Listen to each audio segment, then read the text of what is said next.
Hello, New Testament Church of Christ. It's good to visit with you again, and we just wanted to kind of give you a brief update of what's going on here at the church and for the church. And so we're excited about what God's doing and how He's working. Just a couple of things to let you know how we're just trying to make touches with you each week. Is one, this video each week will go out as just a word of encouragement to you.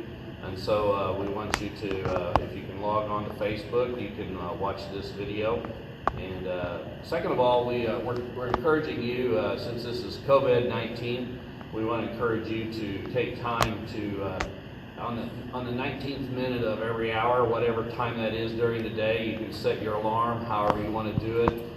We just want you to pray for not only our congregation, but for our nation, for our leaders, for those who have been infected with COVID-19, those who have lost their family members in death already. We also want you to pray for our medical facilities, our hospitals, our nurses and doctors. I know they're working overtime. They're doing the best they can do, and they're on the front lines. And our first alert people, our ambulance people, just keep all of those people in our prayers. This is a crucial time. Plus, around the world, we have missionaries in other parts of the world that are affected greatly, like in Italy and China, in different parts. Just keep these people in your prayers. And so whenever that 19th minute comes up in the hour, if you want to pray for the situation, we would appreciate it very much. Also, we want to just encourage our life group leaders and Sunday school teachers to maintain by email, phone call, text, just checking on your groups and making sure they're doing well and if they need anything. We do have a group called the Hands and Feet Brigade. They made over 400 contacts last week with people in our congregation. They basically just called to say hi, see how they're doing, and if there was any prayer needs, and they prayed with them. And we received a lot of prayer requests in those calls. And so we also still have people making calls, especially to the shut-ins and to those who are older in our congregation weekly. And so we want you to just realize that we are reaching out. And if you do need anything, you can call the office. And we do have someone answering the phones every day during the week from 8 to 3. And we're more than happy to minister and serve you at this time.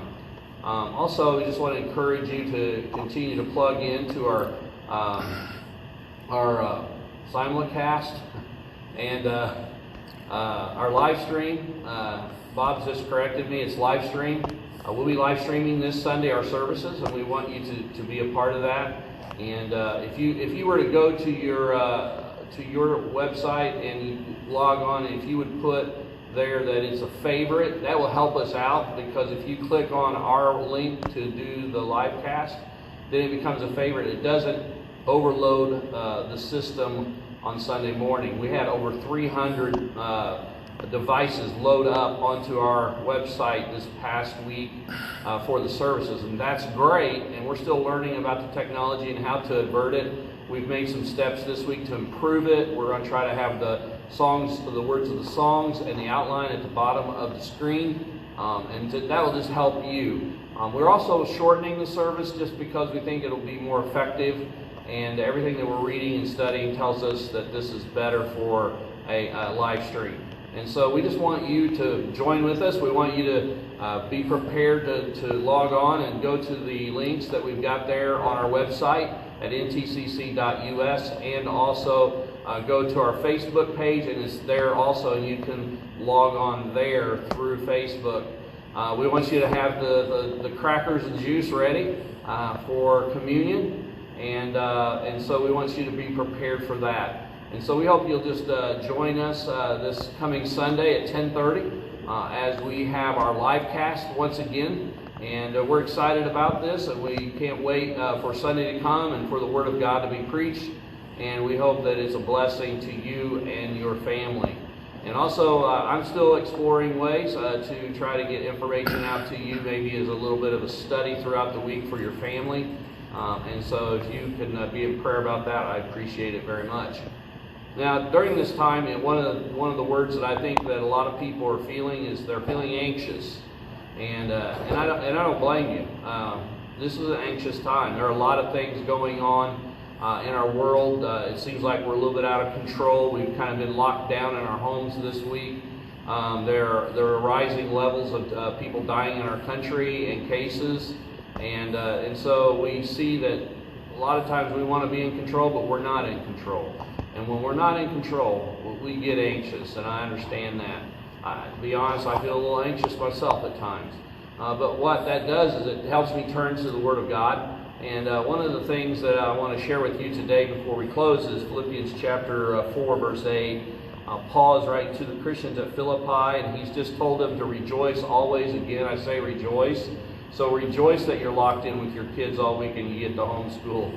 Rejoice that you don't just get to go to stores or to work right now. I know it's difficult, but rejoice. And again, I say rejoice. But he goes on, he says, finally, brothers and sisters, whatever's true, whatever's noble, whatever's right, whatever's pure, whatever's lovely, whatever is admirable, if anything is excellent or praiseworthy, think about such things. I want you to stop for a moment this week, today, or when you view this little podcast, that you think of all the positives in your life.